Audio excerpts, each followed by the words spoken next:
একমুঠো সঙ্গীন প্রণয়ন শক্তি। লিখেছেন সুরাইয়া রাফা। পর্ব 1। San Francisco, California. ভরা বর্ষার বিষণ্ণ রাত। খানিক বাদেই শেষ প্রহর আসন্ন। রাস্তার ধারে নাইট ক্লাব সম্বলিত বারগুলো ব্যতীত আশেপাশের সবকিছুই থমকে আছে ভয়াবহ নিস্তব্ধতায়। বৃহদাকার পিচ ঢালা রাস্তাখানি একাকিত্বের হাত ধরে নিঃসঙ্গ বদনে অদূরে গিয়ে মিশেছে কোথাও। ঘুমন্ত শহরের সেই নিঃসঙ্গ রাস্তার বুক ভেদ করে ঊর্ধ্বশ্বাসে এগিয়ে যাচ্ছে একটা কুচকুচে কালো মার্সিডিস বেঞ্চ। গাড়ির গতিবিধি অনিয়ন্ত্রিত। ট্রাফিক পুলিশের খপ্পরে পড়লে জরিমানা আবশ্যক। তবে গাড়ির অভ্যন্তরের ব্যক্তিটি আদৌ সেই জরিমানার ধার ধারবে কিনা সেটা বলা মুশকিল। সে তো সাই সাই আওয়াজ করে এগিয়ে চলছে, রীতিমতো বেপরোয়া বিদ্যুৎ গতিতে। গন্তব্য প্রত্যয়ের সেন্ট ফ্রান্সিসকো রেসিডেন্স। প্রত্যয়ের ফ্ল্যাটটা বেশ বড়, ছোটখাটো এক ফুটবল মাঠ বলা যেতে পারে। তার ওপর ডুপ্লেক্স, নান্দনিক চারিপাশ। অনুর ডেলিভারি ডেট আসন্ন, এই তো কয়েক মাস পরেই। তাই তো মাসখানিক হলো এই ফ্ল্যাটে শিফট করেছে প্রত্যয়। অনাগত বাচ্চার জন্য যাবতীয় সুবিধা সরঞ্জাম এখন থেকেই সাজিয়ে রাখছে একটু একটু করে। এসব দেখলে ভালো লাগবে অনুর। মাতৃত্বের চরম মুহূর্তের পূর্বে কিছুটা ইতিবাচক মনোবল তৈরি হবে, কিংবা সারপ্রাইজও বলা যেতে পারে।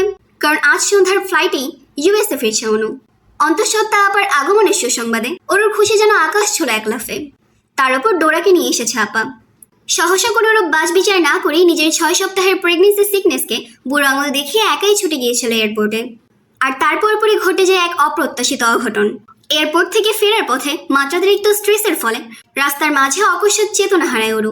যদিও পরপরই ডাক্তারের ক্লিনিকে নেওয়া হয় ওকে। সপ্তাহ 2 আগে নেদারল্যান্ডসে কৃত্তিকের করা কোনো এক অজ্ঞাত ভুলের পরিপ্রেক্ষিতে ওর পেলসিভ এখনও বেশ ইনজিউর্ড। ডাক্তার বলেছে শরীরে আয়রনের ঘাটতি প্রচুর। এছাড়া ফার্স্ট ট্রাইমেস্টারের হরমোনাল ইমব্যালেন্স তো রয়েছেই।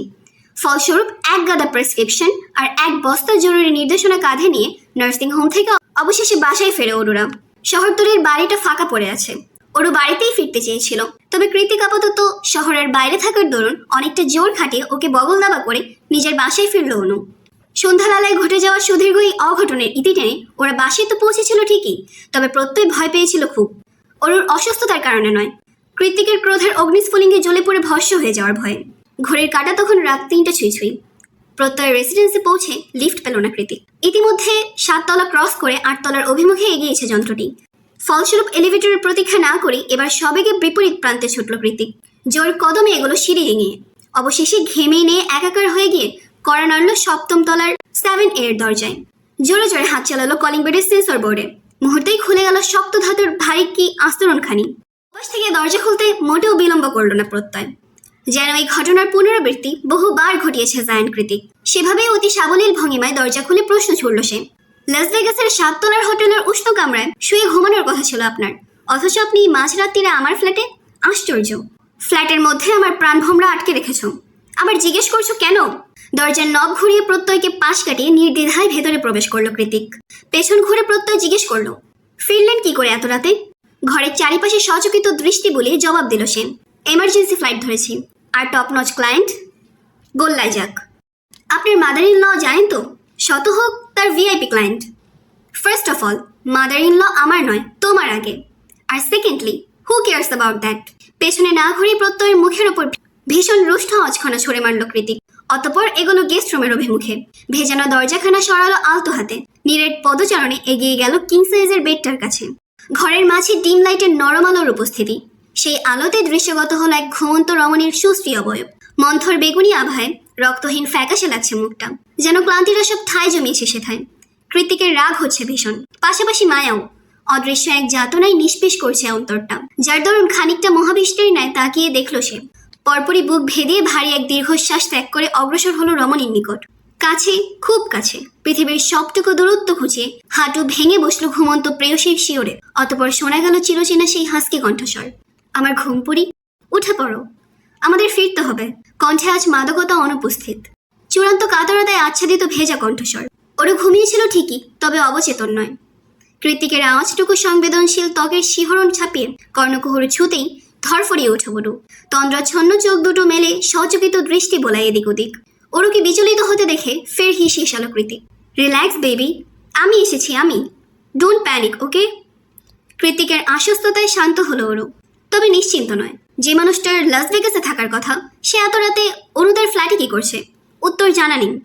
সহসা উদ্বিগ্ন গলায় প্রশ্ন করল, আপনি এখানে? প্রত্যুত্তর করার প্রয়োজন বোধ করলো না কৃতিক।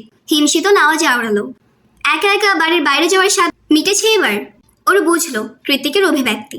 নিশ্চয়ই ওর অসুস্থতার কথা শুনে এভাবে ছুটে এসেছে মানুষটা, অথচ তার নিটল অক্ষি যুগল রাতের তাড়নায় রক্তিম হয়ে উঠছে ক্রমাগত। এই মানুষটা নিজের অনুভূতি প্রকাশের বেলায় এতটা কঞ্জুস কেন সবসময়? ভেবে পায় না ওরু। বেশ কিছু সময় ধরে নৈশব্দ বহমান। অগত্যা ওর স্তম্ভিত মুখের পানে চেয়ে চোখ শক্ত করলো কৃতিক। গ্রীবাদেশ বাড়ি ওর কানের লতিকায় অধর স্পর্শ করে ভীষণ রূঢ় স্বরে বলল, বাড়িতে চল, তোর খবর আছে আজ। গুটিয়ে গেল ওরু। চোরা চোখে বিছানার অপর প্রান্তে দৃষ্টিপাত করে দম ফেললো একটুখানি। পরপরই গলার স্বর খাদে নামিয়ে উদ্বেগে বলে উঠল, আমি কি করেছি? আশ্চর্য! চুপ! একটা কথা বলবে তো জানে মেরে ফেলবো। আপনি রেগে আছেন? আপনি...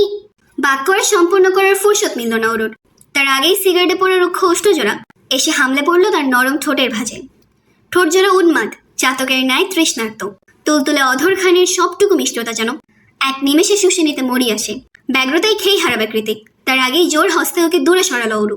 চোখে মুখে রাজ্যের বিরক্তি ফুটিয়ে বলল, সিগারেটের গন্ধ, বমি করে দিব তো। ভুলে গেলেন আমি প্রেগনেন্ট? ডাক্তার বলেছে বি কেয়ারফুল। হোক বমি, তুই নিজে ভুলে যেতে পারলে আমার এত মনে রাখার দায় কিসের? আমি তো তোর চেয়েও পাষণ্ড। নিজের অংশকে কষ্ট দিতে মোটেও অপারগ নই আমি। রাগ করে আছেন? কি মনে হয়? কতটা রাগ? তোকে কষ্ট দিয়ে রক্তাক্ত করে ফেলার মতো। গমগমে ক্রুদ্ধ স্বর কৃতিকের। বারংবার স্বামীর তরফ থেকে রেড অ্যালার্ট আসায় মাথাটা ভনভন করছে ওর। সে স্তব্ধ, নির্বিকার। নিজের কর্মকাণ্ডে নিজেকে দোষী সাব্যস্ত করলো এবার। অসহায় কণ্ঠে শুধালো, সন্ধ্যার ঘটনার জন্য রাগ করেছেন তাই না? আসলে তখন মাথায় আবারও মাঝপথে রোধ হলো বাক্য। শক্ত হাতের থাবা এসে হামলে পড়লো চিবুকে। কানে এলো বেগবান ক্রুদ্ধ স্বর, আমার বাচ্চার কিছু হলে তোর খবর আছে ওরু। আই রিপিট, মেরে ফেলবো তোকে। আপনি টক্সিক, পরিস্থিতি বুঝতে চান না। আপনি কি... এই চুপ, কথা বাড়বে না একদম। নেদারল্যান্ড বসে ডাক্তার বেড রেস্ট দিয়েছিল তোকে, এত সহজে ভুললি কি করে? ইভেন তোর অসুস্থতার কারণে গত সপ্তাহে প্রাইভেট জেটে করে ইউএসএ ফিরেছি আমরা। তারপরেও এই শরীর নিয়ে একা একা বাইরে বের হওয়ার স্পর্ধা দেখালি কোন সাহসে? নিজের শরীরের প্রতি আদৌ বিন্দু মাত্র কেয়ার আছে তোর? সারাদিনের ধকল শেষে অসুস্থ শরীর আর ক্লান্ত মস্তিষ্কটা এত বকাঝকা নিতে পারলো না ওরুর। নিষ্প্রাণ চোখের কোটর দুটো সিক্ত হলো নোনা জলে। বোধহয় খুব শীঘ্রই বাঁধ ভাঙা তীব্রতায় গড়িয়ে পড়বে সেগুলো। ক্রন্দনরত ওরুকে দেখে ফের জ্বলে উঠল কৃতিক। ফ্যাস ফ্যাস করে কাঁদবি না একদম। তোর অন্যায়ের শাস্তি আমি চাইলেও দিতে পারবো না এখন। কৃতিকের কথা শেষ হতে না হতেই তিরিক্ষে আওয়াজে প্রত্যুত্তর করলো ওরু, কাঁদবো, 100 বার কাঁদবো। কি করবেন? আমার এই অবস্থার পেছনে আপনি দায়ী। আপনার অতিরিক্ত ভালোবাসার ফল এসব। আপনি নিজের রাগ, মেজাজ, অস্থিরতা এসব সংযত করলে আজ এই অবস্থা হতো না আমার। বরাবরই একটা ভুলের গ্লানিতে ডুবে মরে কৃতিক। গতিহীন হয়ে পড়ে কথার বহর। চাইলেও নিজের ক্রোধান্বিত সত্তাটাকে আশকারা দেওয়ার সুযোগ হয় না আর। ফলস্বরূপ উঠে দাঁড়ায় কৃতিক। আড়ালে দীর্ঘশ্বাস ছেড়ে 2 হাত বাড়িয়ে কোলে তুলে নেয় বিড়াল ছানার নেয় নাজুক বউটাকে। কণ্ঠনালী ভেদ করে ধ্বনিত হয় শান্ত নির্লিপ্ত আওয়াজ, কাঁদে না চান, চল বাড়ি ফিরে যাই, তোর রেস্টের প্রয়োজন। নির্বিকারে স্বামীর চওড়া কাঁধের আস্তরণ ছাপিয়ে তার পুরুষালী গ্রীবাদেশ বাহুবন্দি করে নেয় ওরু। অথচ অন্যদিকে মুখ ঘুরিয়ে হেঁচকে তুলে অভিমানী স্বরে বলে, এখানেই ঠিক আছে, যাব না কোথাও। অরুর সরু ঘাটটাকে হাতের সাহায্যে চেপে ধরে নিজের দিকে ঘোরায় কৃতিক। নেত্রদ্বয়ের মিলন ঘটিয়ে কঠোর স্বরে বলে ওঠে, আমি বলেছি যেহেতু ফিরবো তার মানে ফিরবই। কৃতিকের চোখে অগ্নিস্ফুলিঙ্গ। সেদিকে এক পল চেয়ে ভরকালো ওরু। কণ্ঠ তালুর শুষ্কতায় অচিরেই বলল, পানি খাবো বাসায় গিয়ে। আর ডোরাকে প্রত্যয়কে বলবো দিয়ে আসতে। বাড়ি ফিরতে ফিরতে ঘড়ির কাঁটা 4টায় গিয়ে ঠেকেছে। আর একটু পরে পূব আকাশে উকি দিবে নব্য উষার আদুরে আলো। মুখ ভার করে কাউচে বসে আছে ওরু। একটু বাদেই কিচেন থেকে ওয়াটার পট নিয়ে লিভিং রুমে হাজির হলো কৃতিক। ওরুর দিকে বাড়িয়ে দিয়ে বলল, পানি। তৃষ্ণা মিটে গেছে। ছদ্ম অভিমান নিয়ে অন্যদিকে ঘুরল ওরু। বউ রাগ করেছে। ব্যাপারটা বোধগম্য হতেই অধৈর্য কৃতিক বসে গেল ধৈর্যের পরীক্ষা দিতে। অরুর মুখোমুখি হাঁটু ভেঙে বসে নরম স্বরে বলল, মোর সুইং হচ্ছে, চকলেট খাবি? Dark chocolate? অরু মাথা নাড়ায়, তেজ দেখিয়ে বলে, আপনি এমন কেন? কেমন? বাইরে সবার সামনে এক, ভেতরে আমার সামনে আরেক। আজ রাতটা আপার বাসায় থাকলে কি এমন ক্ষতি হতো? তপ্ত শ্বাস ফেলে চোখ তোলে কৃতিক। স্পষ্ট মসৃণ স্বরে বলে, আমার অনুপস্থিতিতে ঘর থেকে কেন বের হলি? এখন যদি আমি তোকে মারি? সত্যিই মারবেন? উত্তর না দিলে সত্যিই মারব।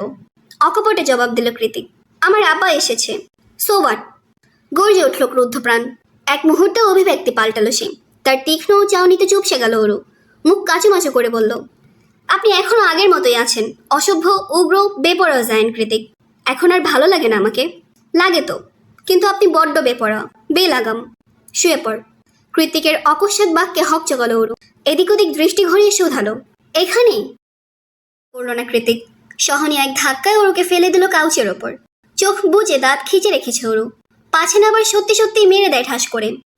ওরুর ভাবনাকে পাশে ঠেলে দিয়ে কৃতিক গিয়ে মাথাটা এলিয়ে দিল প্রেয়সীর ছোট্ট উদরে। সুইচ বোর্ড চেপে ঘরের সব আলো নিভিয়ে কফি টেবিলে ড্রিম লাইটটা জ্বালিয়ে দিল আচানক। তারপর হিসিয়ে আওড়ালো, let me talk to my princess. Princess? ভ্রু কুচকালো ওরু। ইয়াস, প্রিন্সেস। আধার ছাপিয়ে ভেসে এলো বেপরোয়া মানবের গভীর শীতল কণ্ঠস্বর। ক্যান ইউ হিয়ার মি পাপা? তোমার মাম্মাটা খুব ছোট, ওকে ব্যথা দিও না। মাম্মা ব্যথা পেলে পাপা ঠিক থাকতে পারি না, পুরোপুরি উন্মাদ হয়ে যাই। কৃতিকের আদর আদর কথায় নৈশব্দে হেসে ওঠে ওরু। হাসির তালে তার ছোট্ট তনু তরাঙ্গিত হয় বেখেয়ালে।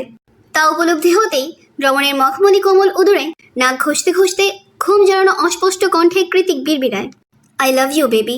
একটু ঘুমাতে দে। আমাকে আর আমার অংশকে নিজের মাঝে জায়গা দেওয়ার জন্য তোর প্রতি আমি সারা জীবন কৃতজ্ঞ থাকব, সারা জীবন।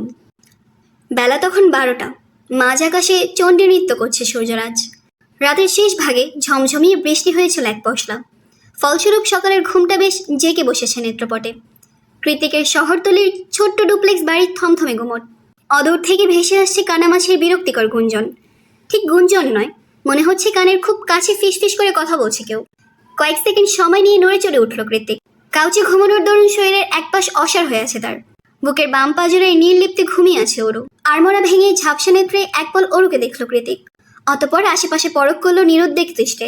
সায়র, অর্ণব, এলিসা, নীলিমা, ক্যাথলিন সবাই গোল হয়ে বসে আছে ওদের চারপাশে। সায়রের হাতে কোক আর পপকর্ন। ঘটনা তো নয়, যেন সিনেমা দেখতে বসেছে। অন্যরা সবাই তাকিয়ে আছে ড্যাবডেবিয়ে, যেন কোথাও কিচ্ছুটি হয়নি। পরিস্থিতি অত্যন্ত স্বাভাবিক।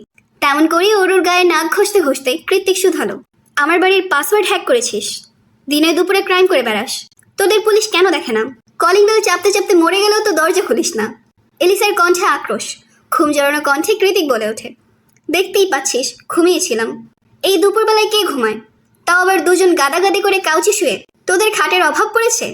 এলিসার কথা শেষ হতে না হতেই পপকর্ন চিবোতে চিবোতে সায়র বলল, আগে বল, দিনে ঘুমাচ্ছিস তাহলে রাতে কি করেছিস? হাডুডু খেলেছি। খেলবি তুই? সায়র মুখ বেঁকিয়ে জবাব দিল, দূর শালা, বউ থাকতে তোর সঙ্গে হাডুডু খেলবো কোন দুঃখে? বাক্য শেষ হতে ওর পানে অগ্নিদৃষ্টি নিক্ষেপ করলো নীলিমা। নিমিষেই চুপসে গেল সায়র। মুখ ভর্তি আস্ত পপকর্ন গলধকরণ করতে করতে মিনমিনিয়ে বলে উঠল, ইয়ে মানে মুখ ফুসকে বেরিয়ে গেছে জান। কথার মাঝেই কৃতিক আবার ওরকে ধরে শুয়ে পড়ল। অর্থাৎ সে ঘুমাবে। ওর কাণ্ডে কপাল ঘোচালো সায়র। এলিসার পানে দৃষ্টিপাত করে বিরক্তির স্বরে বলল, দেখেছিস এলি কতটা নির্লজ্জ? আমরা বসে আছি এখানে, আরো বউয়ের গলায় নাক। সায়রের কথা শেষ হওয়ার আগে ওর মুখের ওপর কুসুম ছুঁড়ে মারল কৃতিক। নিরুদ্বেগ কর্কশ গলায় বলল, তোরা যেতে পারিস, আমার বউ ঘুমাচ্ছে। শালা। সায়র চটে গিয়ে কিছু বলবে তার আগেই ধমকে ওঠে অর্ণব, আহা, কি শুরু করেছিস তোরা? কাজের কথাটা অন্তত বলতে দে। এই জেকে ওঠ, কথা আছে। বল। মুঠোফোনের নীল পৃষ্ঠায় আঙুল চালাতে চালাতে জবাব দিল কৃতিক, আগামীকাল ক্যাথলিনের বিয়ে, তোরা ইনভাইটেড। বিন্দুমাত্র ভ্রুক্ষেপ না করেই ঠোঁট উল্টাল কৃতিক। মুঠোফোনের নজর অব্যাহত রেখে বলল, এটা তো ফোনে বললেই হতো। না, হতো না। আমাদের সার্কেলে শুধু ক্যাথলিনই বাকি। ওর বিয়েতে এনজয় না করতে পারলে সব বৃথা। কাল তুই ছুটি নিবি। এতক্ষণে এলিসার পানে পূর্ণ দৃষ্টি নিক্ষেপ করলো কৃতিক। অদ্ভুত স্বরে বলল, এনজয় করবি? তাও তুই? কৃতিকের দৃষ্টি এলিসার বেড়ে ওঠা পেটের দিকে আবদ্ধ। কেন, কি সমস্যা? গ্রীবা ঘোরালো কৃতিক। অর্ণবের পানে দৃষ্টিপাত করে বলল, এখন অন্তত এলিকে সামলা অর্ণব, 2 দিন বাদে ডেলিভারি ওর। ঠোঁট প্রসারিত করে হাসলো অর্ণব। এলিসার ববকাট ঈষৎ বাদামি চুলের ভাঁজে আঙুলের আদরে প্রলেপ বলিয়ে বলল, আমার বউ যথেষ্ট স্ট্রং ব্রো, বউকে সামলাতে হয় না আমার, বউই আমায় সামলায়। হে হে হে। অর্ণবের পানি চেক চোখ পাকালো এলিসা। পরপরই কৃতিককে উদ্দেশ্য করে অধৈর্য গলায় বলল, ওঠ না রে ভাই, কত প্ল্যান করার আছে। দীর্ঘশ্বাস ছাড়ল কৃতিক। ফোনটা কফি টেবিলের উপর ছুঁড়ে ফেলে ভারীকে আওয়াজে বলল, ওরুকে উপরে রেখে আসি, ওয়েট কর। কথা শেষ করে ওরুকে 2 হাতে তুলে নিল কৃতিক। সিঁড়ির অভিমুখে পা বাড়াতেই পেছন থেকে ভেসে আসে অর্ণবের উদাস কণ্ঠস্বর, এভাবে বাচ্চাদের মতো কতদিন আগলে রাখবি আর? যতদিন প্রাণ থাকে এই দেহে। আর তুই মরে গেলে? কথার মাঝে বাম হাত ঢোকানো সায়রের চিরাচরিত অভ্যাস, তাই অবাক হলো না কেউ। কেবল নীলিমাই দাঁত কিরমির করতে করতে চিমটি কাট তার উরুর ওপর। আউচ! সায়রের ব্যথাতুর আওয়াজ শুনেও পেছনে আর ফিরল না কৃতিক। খালি পায়ে সিঁড়ি ডিঙিয়ে যেতে যেতে প্রত্যুত্তর করল, নো ওয়ারি, আমি ব্যবস্থা করে যাব।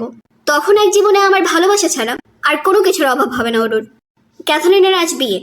প্রকৃতির সান্নিধ্যে তৈরি করা হয়েছে তার ওয়েডিং ভেন্যু। অপার সবুজের মাঝে অফ হোয়াইট থিমের ভেন্যুটা যেন একগুচ্ছ শ্বেত কবুতরের বহর। সুন্দর, মনোরম, গোছানো পরিবেশ। বিয়ের স্টেজের সম্মুখে একাধিক গোলাকৃতির টেবিলের সবচেয়ে কর্নারটায় বসে আছে অরু। তার পরিধেয় ডার্ক মেরুন শেডের সিকোয়েন্স গাউনটা অনেকটা জায়গা নিয়ে ছড়িয়ে আছে জমিনে। সবকিছু ছাপিয়ে নিগুদ দৃষ্টি তার স্টেজে আবদ্ধ। এই প্রথম কোনো বিদেশি বিয়ে সামনাসামনি দেখছে অরু, তাই কৌতূহলের মাত্রাটা বড্ড বেশি। খানিক বাদে একটা কোল্ড ড্রিঙ্কস আর একটা অরেঞ্জ জুসের গ্লাস নিয়ে সেখানে হাজির হলো কৃতিক। গ্লাসটা ওর দিকে বাড়িয়ে দিতে দিতে প্রশ্ন ছড়ল, কি দেখছিস? বরটা দেখুন, কি সুন্দর আর ডিসেন্ট। হাতে একগুচ্ছ সাদা গোলাপ নিয়ে প্রেয়সীর জন্য অপেক্ষা করছে। কতটা সুপুরুষ। আনমনেই বলে যাচ্ছিল ওর। সামনে পেছনে না থেকে রেলগাড়ির মতো ছুটছিল তার কথার বহর। তবে রেলগাড়ির ইঞ্জিনে আগুন ধরিয়ে দিতে সময় লাগলো না কৃতিকের। অকস্মাৎ থাবা মেরে আঁকড়ে ধরল অরুর গ্রীবাদেশ। জোরালো আক্রমণে ঢিলে হয়ে গেল তার লম্বা চুলের ফ্লোরাল খোপাটা। কি করছেন? বিভ্রম কেটে যে দেখে কি উঠল অরু। অরুকে শটানে নিজের দিকে ঘুরিয়ে শীতল আওয়াজে বাক্য ছড়ল কৃতিক, দিনটাকে রাত বানাতে বাধ্য করিস না অরু। Focus on me. পেটে আপনার বাচ্চা নিয়ে ঘুরে বেড়াচ্ছি, তবুও জেলাস। অরুর কথা শেষ হতে হ্যাঁচকা টেনে ওর মুখটা কাছাকাছি নিয়ে আসলো কৃতিক। ফের ধারালো স্বরে উগ্রদায় নীরব হুমকির পারদ। সুপুরুষ হোক কিংবা কাপুরুষ, তোর জীবনে এক পিসই থাকবে, জায়ান্ট কৃতিক। এর বাইরে কারোর প্রশংসা করার স্পর্ধা দেখালে জানে মেরে ফেলবো। কৃতিকের এত এত হুমকিতে হাঁপিয়ে ওঠে অরু। অজান্তেই ভিজে আসে তার কাজল আস্তরিত চোখের কোটর। ঠোঁট কামড়ে বলে, আপনি কি কোনোদিনও আমাকে স্বাধীনতার সুখ স্পর্শ করতে দিবেন না? চেয়ে দেখ, আমিই তোর সবচেয়ে বড় সুখ, বেবি। কৃতিকের কৃষ্ণ গহ্বরদ্বয় অরুর নয়নে আবদ্ধ। এই জলজলে মায়া মায়া চোখ দুটোকে কখনো উপেক্ষা করা যায় না। কি মুশকিল। অরু দীর্ঘশ্বাস ছাড়ে, ঠোঁট উল্টে আহ্লাদে স্বরে বলে, আপনার ফোনটা দিন। ফোন কেন? সব দিয়ে দেব। বিনিময়ে শুধু তোকে চাই, তোর ঠোঁটের হাসি ফেরত চাই। ছদ্ম রাগ নিয়ে বসে থাকা গম্ভীর অরু হেসে ফেলে না চাইতেও। সিরিয়াস হয়ে বলে, সব লাগবে না, আপাতত ফোনটা দিন। কৃতিক কিছু বলতে যাবে, তন্মধ্যে ওপাশ থেকে ডেকে পাঠালো অর্ণব। অগত্যা বিলম্ব করলো না। ফোন আর ওয়ালেটটা অরুর হাতে ধরিয়ে দিয়ে দ্রুত প্রস্থান করলো সে। কৃতিক চলে যেতেই অরু ডায়াল করলো অনুর নাম্বারে। দুবার রিং হতেই রিসিভ করলো অনু। অরু উদ্গ্রীব হয়ে বলল, হ্যালো আপা, কই তোরা? বিয়ে শুরু হয়ে যাচ্ছে, অথচ তোরা এখনো পৌঁছাতে পারলি না। মেট্রোর জন্য দাঁড়িয়ে ছিলে। অনুর শান্ত জবাব। তবে শান্ত থাকতে পারলো না অরু। অতর্কিতে চোখ কপালে উঠে গেল ওর। মেট্রোর জন্য দাঁড়িয়ে আছিস মানে? প্রত্যয় ভাইয়া কোথায়? ওর অফিসের জরুরি একটা কাজ পড়ে গেছে, তাই অপেক্ষা করতে বলেছিল। আমি আর অপেক্ষা করিনি, না বলেই বেরিয়ে এসেছি। এইটুকুই তো রাস্তা, মেট্রোতে গেলে 5 মিনিট, ঠিক চলে আসবো। তারপর ওখানে গিয়ে কল করে জানিয়ে দেবো প্রত্যয়কে। আগে ভাগে জানালে আবার দুশ্চিন্তা করবে মানুষটা। অনুর কথা শুনে দুশ্চিন্তার ভার সবটুকু গিয়ে পড়লো অরুর মাথায়। মেয়েটা চিন্তিত স্বরে বলল, পারবি তো আপা, নাকি জায়ান কৃতিককে বলবো? ধুর, এইটুকুর জন্য কৃতিক ভাইয়াকে জ্বালাতন করিস না। একটু অপেক্ষা কর, আমি আসছি। অনুর কথায় প্রলম্বিত শ্বাস ফেললো অরু। নরম গলায় সায় জানিয়ে বলল, ঠিক আছে, সাবধানে আসবি। আসবো রে বাবা, আসবো। বিগলিত হেসে কল কাটলো অনু। ব্যস্ত সড়কে গাড়ির বহর। অনু দাঁড়িয়ে আছে ওয়েটিং প্লাজায়। ভারী শরীরটা নিয়ে দাঁড়িয়ে থাকতে বেগ পোহাতে হচ্ছে ওর। তাই এদিক ওদিক খুঁজে এগিয়ে গিয়ে বসলো একটা সিটে। ট্রেন আসতে সময় লাগবে কিছুক্ষণ, তাই অনু বসে বসে ফেসবুকের নীল পৃষ্ঠায় আঙুল বোলাচ্ছিল নীরবে। হঠাৎ কেউ একজন এসে থপ করে বসে পড়লো ওর পাশে। অনু গ্রীবা ঘোরাতেই দেখতে পেল তিন্নিকে। স্নিগ্ধ, সহজ, হাস্যোজ্জ্বল মুখ, দু হাতে দুটো বাবল টিয়েজার। ঠোঁট জুড়ে খেলা করছে দিবালোকের ন্যায় বিস্তর হাসি। এহেন অসময়ে হঠাৎ তিন্নির আগমনে কিঞ্চিত অপ্রস্তুত হয়ে পড়ল অনু। তাড়াহুড়ো চোখ সরিয়ে অন্য পাশে দৃষ্টিপাত করতেই প্রশ্ন ছুড়ল তিন্নি, তুমি প্রেগনেন্ট? বাচ্চা নিশ্চয়ই প্রত্যয়ের? ঘাড় ঘুরিয়ে বিব্রত চাহনি নিক্ষেপ করলো অনু। সরু গলায় বলল, কি মনে হয়? তিনি দীর্ঘশ্বাস ছাড়ে শান্ত গলায় বলে, কিছুই না, তোমার সঙ্গে একটু কথা ছিল। আমার সঙ্গে? হতবিহ্বল হয়ে বাক্যের পুনরাবৃত্তি করে অনু। তিনি প্রসন্ন হাসে, তৎক্ষণাৎ মাথা নাড়িয়ে জবাব দেয়, হ্যাঁ, তোমার সঙ্গে। এদিক ওদিক তাকিয়ে এক পল ঘড়িতে নজর বোলানো অনু। অতপর দীর্ঘশ্বাস ছেড়ে বলল, ঠিক আছে, কি বলবে বলো, একটু জলদি করো, মেট্রো চলে আসলে আর সময় দিতে পারবো না। ইটস ওকে, আমি বেশি টাইম নেব না তোমার। আচ্ছা তবে বলো। বলবো, তার আগে বাবলটি নাও, এটা তো তোমার অনেক পছন্দের। অনুভ্রু কুচকায়, অবাক স্বরে বলে, আমার যে বাবলটি পছন্দ সেটা তুমি কি করে জানলে? এই যুগে দাঁড়িয়ে এমন ছোট্ট একটা ইনফরমেশন জানা নিশ্চয়ই দোষের কিছু নয়। কি বলতে এসেছো বলো। অনুর কণ্ঠে দৃঢ়তা। তিনি দীর্ঘশ্বাস ছাড়ল, একটু থেমে জবাব দিল, আমার আর বলার কিছুই নেই অনু, আমি শুধু ক্ষমা চাইতে এসেছি। ক্ষমা কেন? বিগত দিনে যা যা হয়েছে তোমার সঙ্গে, প্রত্যয়ের সঙ্গে, সবকিছুর জন্যই অনুতপ্ত আমি। দিন শেষে তোমরা ঠিকই সুন্দর একটা সংসার গুছিয়ে নিলে, আর আমি কিছুই পেলাম না। তিন্নির কণ্ঠে আক্ষেপ, চোখের কোণে গ্লানি মাখা অশ্রু। তিন্নিকে এভাবে আত্মসমালোচনা করতে দেখে বেশ ভালো লাগলো অনুর। হাত বাড়িয়ে তিন্নির চোখের জল মুছতে মুছতে অনু বলল, তুমি যে নিজের ভুলগুলো বুঝে ভেতরে ভেতরে অনুতপ্ত হয়েছ, এই অনেক। তাছাড়া কী বা বয়স তোমার? জীবন গুছিয়ে নেওয়ার জন্য অনেক সময় আছে, এসব নিয়ে চিন্তা করো না। ঠোঁট প্রসারিত করে হাসলো মেয়েটা, হাতে আবদ্ধ বাবলটির জারটা বাড়িয়ে দিয়ে বলল, তুমি কি ভালো অনু, ধন্যবাদ, আমি এখন কিছু খাবো না। সম্মোহনী হেসে ফিরিয়ে দিল অনু। অমনি মুখাবয়ব জুড়ে আধার নামলো তিন্নির, কণ্ঠে অভিমান নিয়ে বলল, তাহলে ভাববো তুমি আমাকে ক্ষমা করনি। মেয়েটার বিষণ্ণ মুখটা দেখে বড্ড মায়া হলো অনুর। নিজেকে শোধরাতে চাওয়া তো দোষের কিছু নয়, তাই হাত বাড়িয়ে বলল, ঠিক আছে, দাও, খাচ্ছি, তুমিও খাও, আমাদের মধ্যে সবকিছু মিটে যাক। হ্যাঁ, মিটে যাক। বাবলটিতে সিপ নিতে নিতে বের বেরালো তিন্নি। অনু এক সিপ নিয়ে শুধালো, কিছু বললে? তিনি অকপটে মাথা নাড়ল, যার অর্থ না। কিছু বলিনি, তুমি খাও, বাবলটি তোমার অনেক পছন্দের, তাই না? তরতরিয়ে হ্যাঁ জানালো অনু। লম্বা একটা সিপ নিয়ে বলল, হ্যাঁ, খুব পছন্দের। ঠিক আছে, খাও। তিনি বলতে বাকি অনুর কাশি শুরু হতে দেরি হলো না। কাশতে কাশতে অস্থির হয়ে যাচ্ছে অনু, যা দেখা মাত্রই কপট হাসির ঢেউ খেলে গেল তিন্নির ঠোঁটের আগায়। কাশির তাড়নায় হয়রান অনু পাশ ঘুরে শুধালো, আমার এত গলা চলছে কেন তিন্নি? পেটের ভেতর নাড়ি ভুড়ি সব ঝলসে দিতে চাইছে, কি জানি কেন। বাবলটিতে লম্বা সিপ নিয়ে ঠোঁট উল্টালো তিন্নি। ততক্ষণে গলা চিরে রক্তবমি শুরু হয়ে গেল অনুর। তো তিন্নি, আমাকে ধরো, প্রত্যয়কে কল দাও। অনুর কণ্ঠে আকুতি, যা শোনা মাত্রই কৌতুক করে হাসলো তিন্নি। ধীরে ধীরে দৃশ্যের আড়াল হয়ে যেতে যেতে আওড়ালো, আমার প্রত্যয়কে কেড়ে নিয়েছ, তুমি ভালো থাকা ডিজার্ভ করো না অনন্যা হাসান, তুমি ভালো থাকা ডিজার্ভ করো না। মেট্রোর প্লাজার মেঝেতে গলাকাটা মুরগির মতো ছটফট করছে অনু। রক্তের ধারায় রঞ্জিত হয়ে উঠেছে তার খোপায় আচ্ছাদিত সফেদ রঙা বেলি ফুলের গাছড়াটা।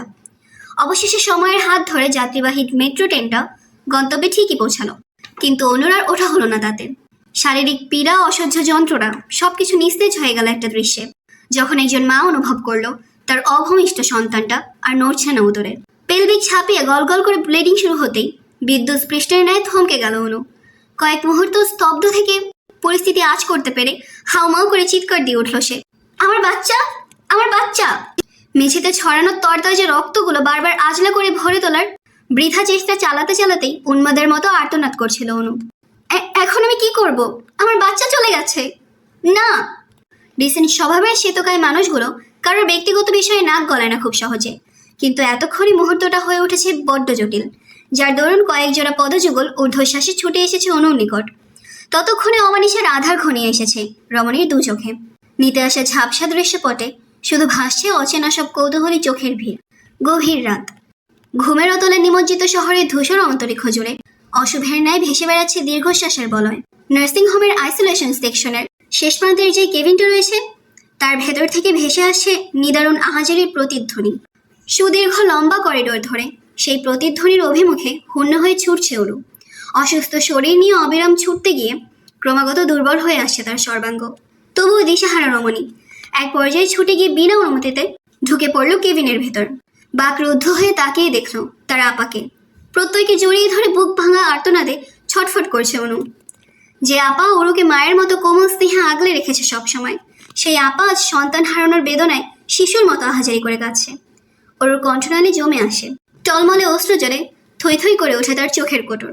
লম্বা একটা শ্বাস ছেলে ভঙ্গুর স্বরে ডেকে ওঠে, আপা! ওরুর আগমনে অনুকে ছেড়ে দেয় প্রত্যয়। পেছন ঘুরে নিরেট স্বরে জিজ্ঞেস করে, ভাই এসেছে? নিঃশব্দে হ্যাঁ সূচক মাথা নাড়ে ওরু। প্রত্যয় অনুর কান্না মিশ্রিত চোখের পানে তাকালো। নরম কপালে আলতো চুমু এঁকে জড়ানো গলায় বলল, এত ছটফট করে না জান আমার। বাবা হওয়ার সৌভাগ্য আমার হয়নি। পৃথিবীর নিষ্ঠুরতার কাছে পুচকু সোনাটা হেরে গেছে আমাদের। পুরুষ হয়ে জন্মানোর অভিশাপ হাড়ে হাড়ে টের পাচ্ছি আজ। বুকের ভেতর রক্তাক্ত জখম, অথচ মুখ লুকিয়ে কাদার একটুখানি ঠাঁই নেই আমার।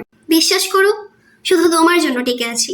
তোমার কিছু হলে শেষ হয়ে যাব আমি, সত্যিই শেষ হয়ে যাব। এক নিঃশ্বাসে কথাগুলো উগড়ে দিয়ে দ্রুত কক্ষ ত্যাগ করে প্রত্যয়। পাশ কাটিয়ে যাওয়ার সময় সদ্য সন্তান হারা পিতার ছলছলে হৃদয় বিদারক চোখ দুটো দৃষ্টি এড়ায়নি ওরুর। ও কাঁদতে কাঁদতে এগিয়ে যায়, বেডের কাছে গিয়ে মমতার স্বরে ডেকে ওঠে ফের, আপা! অনু চোখ খোলার বৃথা চেষ্টা চালায়। অশ্রু সজল চোখ দুটো তার নিভে আসছে ক্রমশ। ঔষধের সাইড ইফেক্ট হবে হয়তো। তবুও ওরকে দেখে আরেক দফা কান্না উঠলে আসে তার। চোখের জল ছেড়ে আহাজারি করে বলতে থাকে, আমার বাচ্চাটা নেই ওরু, বাচ্চাটা আর আমার কাছে নেই, সন্তান হারা হয়ে গেলাম আমি। ওরা মেশিন দিয়ে কেটে টুকরো টুকরো করে টেনে বের করে এনেছে আমার পুচকুকে। ওনার কথায় চোখ খিচিয়ে বন্ধ করে ফেললো ওরু। কর্ণগুহরের চারিপাশে ক্রমাগত বাদ্যের মতো প্রতিধ্বনিত হচ্ছে কথাগুলো। অস্থিরতায় শ্বাসরোধ হয়ে আসছে তার। মাত্র 2 মাসের পেট ওরুর, এখনো ভ্রূণটা পর্যন্ত ঠিকঠাক গঠিত হয়নি। তারপরেও এই অভূমিষ্ঠ সন্তানকে নিয়ে কত স্বপ্ন এনে দেখে ফেলেছে সে। মন গহিনে বেঁধেছে হাজারো সুখের মায়াজাল। সেখানে অনুর সন্তান তো পরিপূর্ণ এক নবজাতক। তার স্বপ্নের পরিধিও ব্যাপক। এত এত স্বপ্ন ভাঙার যন্ত্রণা কি করে সইবে আপা? কি করেই বা প্রত্যয় ভাই সামলাবে ওকে? সবকিছু ভেবে নিজেও দিশাহারা হয়ে ওঠে ওরু। কোনো কিছু না বলে একটেনে অনুকে বুকের মাঝে নিয়ে নেয় আচানক।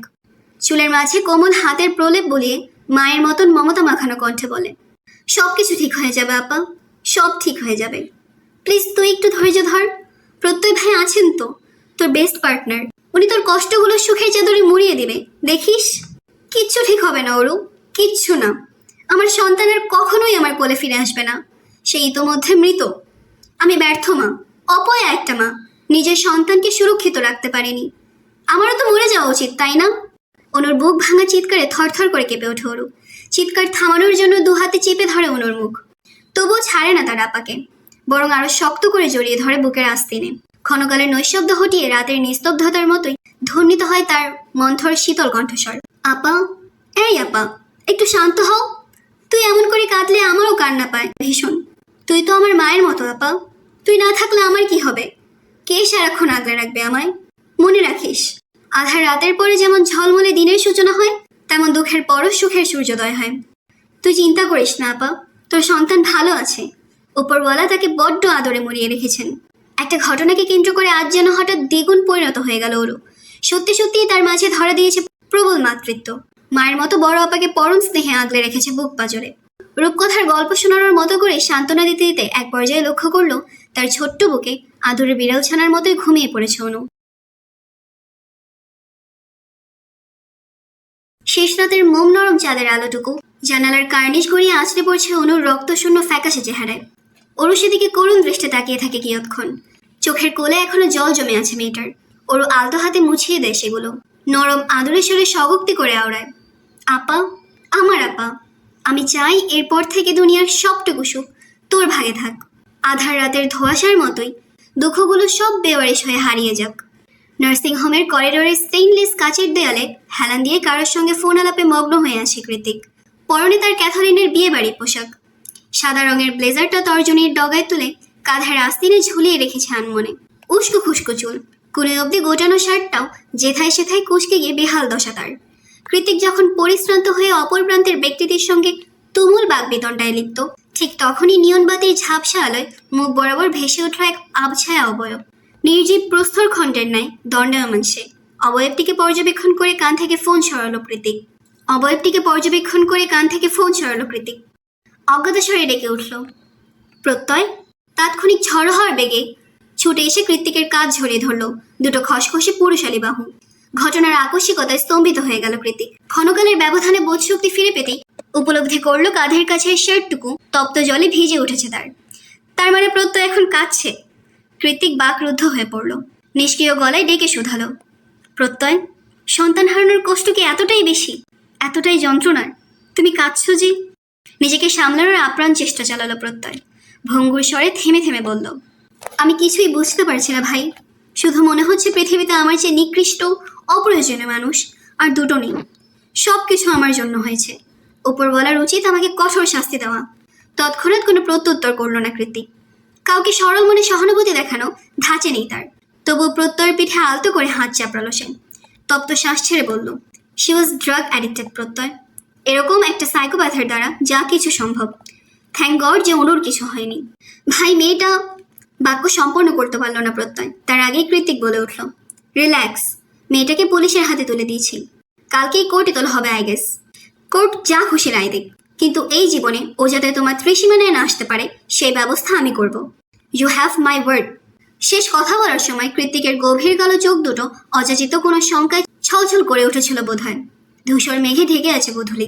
মেঘ ভেজা দমকা হাওয়ায় ভর করে ক্রমশ প্রগাঢ় হচ্ছে ঝিরে ঝিরে বৃষ্টির রেশ। আগের রাত আর সারাদিন কাটিয়ে শেষ বিকেলে বৃষ্টি মাথায় নিয়ে হসপিটাল থেকে বাড়ি ফিরেছে কৃতিক। ওরু দাঁড়িয়ে আছে মূল ফটকে, হাতে তার সফেদ রঙা তোয়ালে ঝুলে আছে। কৃতিক গাড়ি পার্কিং করছে, নিশ্চয়ই ভিজে যাবে, আর তারপর ভেতরে এসে শুরু করে দেবে ওরুর জামা নিয়ে টানাটানি। সুযোগ পেলে ওরুর জামা নিয়ে নিজের চুল মুছে কৃতিক। আশ্চর্য, এত বেহায় কেন লোকটা? আনমনে দীর্ঘশ্বাস ছাড়ে ওরু। কোনো এক অযাচিত ভাবনায় আষাঢ়ে আকাশের মতোই মন ভার হয়ে আসে তার। একটু বাদেই বৃষ্টিতে ভিজে ছুটে ভেতরে প্রবেশ করে কৃতিক। তীব্র ছাটে আধ ভেজা হয়ে আছে তার সমগ্র শরীর। ওরু এগিয়ে যায় তোয়ালে নিয়ে, মাথা মুছিয়ে দেওয়ার জন্য হাত বাড়াতেই তোয়ালেটা একটানে লুফে নিয়ে নিঃশব্দে নিজেই নিজের মাথা মুছতে লাগলো কৃতিক। ওরু একটু অবাক হলো, মানুষটার ভাব ভঙ্গিমায় কেমন অদ্ভুত পরিবর্তন। অন্য সময় হলে জিদ দেখিয়ে বলতো চুল মুছে দে। ওর দিতে না চাইলে জোর করে ওর ওড়না জামা যেটাই হাতের কাছে পেত সেটা দিয়ে কাজ চালাতো। সেসব ভবঘুরে কর্মকাণ্ডে ওর বাহ্যিক আচরণে বিরক্তি ফুটলেও মনের কোণে সুখ সুখ হাওয়াটা বইতো এক প্রকার। আজ কেমন এলোমেলো সবকিছু। কৃতিকের অভিব্যক্তি বোঝা বড়ই দেয়। গভীর এক অভিব্যক্তি ধরে রেখেছে চেহারায়। রাস্তায় পুরোটা সময় এভাবেই ড্রাইভ করেছে নিঃশব্দে, এখনো সেভাবেই স্তব্ধ হয়ে আছে মানুষটা। কৃতিক তোয়ালে রেখে কাউচে গিয়ে বসলে ওরও এগিয়ে যায় সেদিকে। দুপা ছড়িয়ে শরীরটা হেডবোর্ডে এলিয়ে দিয়ে বেখেয়ালি হাতে শার্টের বোতাম খুলছে কৃতিক। অম্লান ক্লান্তিতে চোখ দুটো বুজে আছে তার। মুখোমুখি দাঁড়িয়ে ওরু ঠান্ডা গলায় বলল, খুব বেশি ক্লান্ত লাগছে? তাহলে বেডরুমে গিয়ে একটু। বাকি কথা জিভেই আটকে থাকলো ওরুর। তন্মধ্যে ওর কবজিতে হ্যাঁচকা টান মেরে নিজের উরুর ওপর বসিয়ে দিল কৃতিক। ঘুমের ঘোরে ভার হয়ে আসা মাথাটা আলগোছে তুলে ওরুর বুকের মধ্যে চেপে ধরলো। অতঃপর দীর্ঘশ্বাস ছেড়ে গভীর স্বরে বলল, আমি অনেক খারাপ তাই না? তোকে সারাক্ষণ জ্বালাই, মারি, বকি। কই না তো, এখন তো আর মারেন না। অজ্ঞাত ওরু ছোট উল্টায়, ফের তপ্তশ্বাসে ভার হয়ে আসে চারপাশ। গভীরের চেয়েও গভীর ঘোর লাগানো স্বরে কৃতিক বলে, I have never been able to control myself, but I love you Oru. আমি সব কিছুর জন্য তোর কাছে ক্ষমা চাইছি বেবি। একটা ভালো স্বামীর সার্টিফিকেট দিবি আমায়? আমি চেষ্টা করবো তোর মন মতো হওয়ার। ওর বুঝতে পারে না কৃতিক হঠাৎ এসব কিছু কেন বলছে। সে কি জানে না ওরু তাকে কতটা ভালোবাসে? কি বলছেন এসব? কে বলেছে আপনি আমার মন মতো না? আমি একটা উগ্র, নিজের স্ত্রী সন্তানের জন্য ক্ষতিকর, এরকম একটা স্বামী কেউ চায় না। Just no one. ওরু নির্বাক হয়ে চেয়ে আছে। একে তো অনুর সঙ্গে ঘটে যাওয়া অমানবিক ঘটনায় হৃদয়টা পর্যদস্ত, তার উপর কৃতিকের এসব উদ্ভট সব কথাবার্তা। দুঃখ, হতাশা আর সন্দেহের মিশেলে আপাতত বাকরুদ্ধ ওরু। কি বলবে বুঝতে পারছে না সে। ক্ষণকালের অসহনীয় নৈশব্দ কাটিয়ে কৃতিক নিজের নমনীয় সত্তাটা গুটিয়ে ফেলল। ওরুর বক্ষ বিভাজিকা থেকে মুখ সরিয়ে স্পষ্ট গলায় বলল, বেডরুমে যা ওরু, ঘুমিয়ে পড়। গত 2 দিন অনেক স্ট্রেস গিয়েছে। আর আপনি? আমি আছি এখানেই, রান্নার প্রিপারেশন নেব। You have to eat something nutritious. কৃতিকের কথায় ফিক করে হেসে উঠল ওরু, উপহাস করে বলল, আপনি আর রান্না? কৃতিক খোশ গল্পে মাতে না, আপাতত এসবের মন মানসিকতা নেই তার। অগত্যা চোখ পাকিয়ে বলল, যা বলেছি তাই। কোনো কারণে ডিস্টার্ব হয়ে আছে মানুষটা। ব্যাপারটা উপলব্ধি করে চুপচাপ সিঁড়ি ভেঙে ওপরে উঠে যায় ওরু। মনে মনে স্বভক্তি করে আওড়ায়, খাবার রান্না করে চেয়ে আপনি আমায় জড়িয়ে ধরে বুকের রোমে ঘুম পাড়ালে বেশি তৃপ্তি পেতাম। আপনি আষ্টে পৃষ্ঠে না জড়ালে ঘুমই হয় না আজকাল। কেন যেন স্যান্ডেলউডের মাদকীয় গন্ধটা বড্ড বেশি কাছে টানে আমায়। একটানা কয়েকদিন ঝড় বৃষ্টির পরে আজ সকাল সকাল কোণে দেখা আলোয় ঝলমল করছে প্রকৃতি। সবুজ সিক্ত ঘাসের ওপর সোনারঙা রোদের ঝলকে মুক্ত দানার মতো দুটি ছড়াচ্ছে সেগুলো। ওরু আজ আবারও প্রত্যয়ের ফ্ল্যাটে এসেছে। কাল রাতেই অনুকে রিলিজ দেওয়া হয়েছে হসপিটাল থেকে। আপাতত একটু সুস্থ সে, তাই অস্থিরতা দমাতে পারেনি ওরু। সকালের আলো ফোটার জন্য ছটফট করেছে সারা রাত। অবশেষে সকালে উঠে কৃতিক ভার্সিটির উদ্দেশ্যে বেরোতেই সুযোগ বুঝে একাই উবার ধরে চলে এসেছে সেন্ট ফ্রান্সিসকোতে। রং বেরঙের ডেইজি ফুল অনুর ভীষণ প্রিয়, তাই সাথে করে বড় একটা ডেইজি ফুলের বুকে আর ডোরাকে নিয়ে এসেছে ওরু। পাসওয়ার্ডও আগেই জানতো, তাই ভেতরে ঢুকতে নক করতেই হয়নি। লিভিং রুমটা অন্ধকার ভীষণ। নিঃশব্দে হাঁটতে হাঁটতেই ওরুর কর্ণকুহরে পৌঁছালো মৃদু মন্থর গিটারের ঝঙ্কার, সেই সাথে প্রত্যয়ের কণ্ঠে ক্লাসিক্যাল সঙ্গীতের বিমুগ্ধ সুর। আমার একলা আকাশ থমকে গেছে রাতের স্রোতে ভেসে, শুধু তোমায় ভালোবেসে। আমার দিনগুলো সব রং চিনেছে তোমার কাছে এসে, শুধু তোমায় ভালোবেসে। এইটুকু গেয়ে গিটারের তালে এলোমেলো সুর তুলে থামলো প্রত্যয়। অমনি পেছন থেকে ভেসে এলো অবিরাম করতারির ঝঙ্কার। কি সুন্দর গানের গলা আপনার প্রত্যয় ভাই। মুগ্ধ নয়নে অভিবাদন জানাতে জানাতেই কক্ষে প্রবেশ করলো ওরু। এতক্ষণ অনুকে বেডে শুয়ে তার শিওরে বসে গান ধরেছিল প্রত্যয়। মেয়েটা চোখ বুজে অনুভব করছিল তার স্বামীর ভালোবাসার গভীরতা। ওরু আসতেই ঘুরে তাকালো সে। ওরুকে দেখে অনু ভীষণ খুশি হলেও চেহারায় আধার ঘরালো প্রত্যয়ের। সে পানসি মুখে শুধালো, ভাইকে বলে এসেছ ওরু? মাছি তাড়ানোর মতো করে হাত নাড়ালো অরু। মুচকি হেসে বলল, আরে না, বলে এলে এই অবস্থায় আসতে দিত বলে মনে হয় আপনার? প্রলম্বিত শ্বাস ফেলল প্রত্যয়, গাঢ় গলায় বলল, বলে আসা উচিত ছিল। সেদিন ওইটুকুনি অসুস্থ হয়ে গিয়েছিল বলে ভাই ক্লায়েন্ট মিটিং, কোম্পানির ডিল সবকিছু উচ্ছেদ দিয়ে রাতারাতি প্রাইভেট জেট নিয়ে ক্যালিফোর্নিয়ায় ফিরেছিল। আজকের ব্যাপারটা জানতে পারলে মোটেও শান্ত থাকবে বলে মনে হয় তোমার? ভাইকে তুমি চেনো না? ওরও একটা ঢোক গিলল। এত কিছু তো ভাবেনি একবারও। এই লোক মেজাজ হারালে যা খুশি করতে পারে। ওর কপালে নির্ঘাত শনি নাচছে। নয়তো এমন আহাম্মকের মতো কাজকর্ম করলো কিভাবে ও? এখন কি করবো প্রত্যয় ভাই? মুখ কাচুমাচু করে প্রশ্নবিদ্ধ নয়নে তাকালো ওরু। ছদ্ম রাগ দেখে মুখ ঘোরালো প্রত্যয়। ভারী কে আওয়াজে জবাব দিল, জানি না। পাশ থেকে নরম কণ্ঠে কথা ছড়ল অনু, তুমি একটু কৃতিক ভাইকে ফোন দিয়ে ম্যানেজ করো না। দাঁত কটপটিয়ে ঘুরে তাকালো প্রত্যয়। দুবনকে চোখের চাউনিতে ভস্য করে দিয়ে বলে ওঠে, বলির পাঠা হিসেবে আমাকেই পেলে? আহ্লাদী বালিকার মতো ঠোঁট উল্টালো অনু। অনুনয় করে বলল, প্লিজ। ঠিক আছে ঠিক আছে, দেখছি। বিরক্তির স্বরে কথাটা বলে ফোন হাতে কক্ষ ত্যাগ করলো প্রত্যয়। সে চলে যেতে অনু এগিয়ে গিয়ে অনুর পাশ ঘেসে বসলো। ডেইজির বুকেটা বাড়িয়ে দিয়ে বলল, তোর প্রিয় ফুল ডেইজি। মলিন হেসে বুকেটা গ্রহণ করলো অনু। তপ্ত শ্বাস ছেড়ে বলল, তুই কত বড় হয়ে গেছিস সরু। সবকিছু কি সুন্দর সামলে নিতে পারিস এখন। সামান্য ঠোঁট প্রশস্ত করে হাসলো ওরু। শুধালো, মা কল দিয়েছিল? অনেকবার। তোকে? ওরু মাথা নাড়ায়, প্রত্যুত্তর করে, তুই যে হসপিটাল থেকে বাসায় ফিরেছিস সেটাও মাই বলেছে। আরও একটা কথা বলেছে। কি বলেছে? বললো তুই নাকি শীঘ্রই দেশে ফিরবি। নীরবে হ্যাঁ সূচক মাথা নাড়ালো অনু। বুক ভার করে দীর্ঘশ্বাসে দম বন্ধ হয়ে আসছে তার। ক্ষণকাল থেমে উত্তর দিল, হ্যাঁ রে, আমি আর পারছি না আসলে। মন মস্তিষ্কের বাগবিতণ্ডায় হাঁপিয়ে উঠেছে একদম। চারদিকে আমার পুচকুশোনার স্মৃতি। একেবারে একলা থাকলে নির্ঘাত ফ্রাস্ট্রেটেড হয়ে সুইসাইড করে বসবো। আপা! ওর কণ্ঠে উদ্বেগ। অনু নিঃশব্দে হাসলো। ওর চিবুকে আলতো হাত বুলিয়ে বলল, চিন্তা করিস না, পরিস্থিতির সঙ্গে মানিয়ে ওঠার জন্য দেশে ফিরছি। আমাকে একটু সময় দেবন। অযাচিত অভিমানে নাগের ডগা ফুলে ওঠে ওরুর। তপ্ত জলে থই থই করে ওঠে ডাগো রাখি। ভাঙা ভাঙা গলায় বলে, তুই চলে গেলে আমার কি হবে আপা? এই অচেনা দেশে কে দেখবে আমায়? স্বয়ং কৃতিক ভাই থাকা সত্ত্বেও তোর এত চিন্তা? আমার চেয়ে তো মানুষটাকে তুই ভালো চিনিস। তবুও তোর জায়গা কেউ পূরণ করতে পারবে না। নাক টেনে ফুপিয়ে উঠল অনু। ওকে বুকে জড়িয়ে ধরে মাথায় হাত বুলিয়ে দিল অনু। মায়ের মতো আদরে স্বরে বলল, বোকামি। বেঁচে থাকলে আবারও দেখা হবে আমাদের, ইনশাল্লাহ। দুবনের মান অভিমানের আবেগঘন মুহূর্তে হুট করে রুমে প্রবেশ করলো প্রত্যয়। চেহারায় তার অবাধ বিস্ময়ের ঢেউ। কোনো কিছু নিয়ে সন্দিগ্ধ সে। প্রত্যয়কে দেখা মাত্রই হাতের পিছে চোখ মুছল ওরু। চটপট জিজ্ঞেস করলো, কথা হয়েছে প্রত্যয় ভাই? বেখেয়ালে মাথা নাড়ল প্রত্যয়। অনুভ্র কুচকে শুধালো, কি ব্যাপার? থম মেরে আসো যে? ভাইয়া কি বেশি রাগ করেছেন? এদিক ওদিক মাথা নাড়ল প্রত্যয়। অর্থাৎ না। সঙ্গে সঙ্গে তেতে উঠল ওরু। নাকটা শিখিয়ে তুলে বলল, ভারী অদ্ভুত তো আপনি প্রত্যয় ভাই। রাগ যেহেতু করেনি, তাহলে আমার রোবট হয়ে দাঁড়িয়েছেন কেন? ওটাই তো ভাবছি। ভাই রাগ দেখালো না একটু। উল্টো আমাকে বলল, তোমার যখন ইচ্ছে হয় তখনই যেতে পৌঁছে দিই। প্রত্যয়ের কথায় অনুতৃপ্তির হাসি হাসলো। ওরও তাল মেলালো তাতে, কিন্তু কোথাও যেন আফসোস হলো তার। ভেতর ভেতর আশঙ্কার ঝড় উঠেছে ভীষণ। ভোতা এক অভিমানে গুটিয়ে গেল হৃদয়টা। জীবনে বোধ হয় এটাই প্রথম ওর অনুপস্থিতিতে কৃতিক এতটা নির্লিপ্ত। কিন্তু কেন? সে কি বদলে গেল তবে, নাকি ভালোবাসা ফুরিয়ে গেল?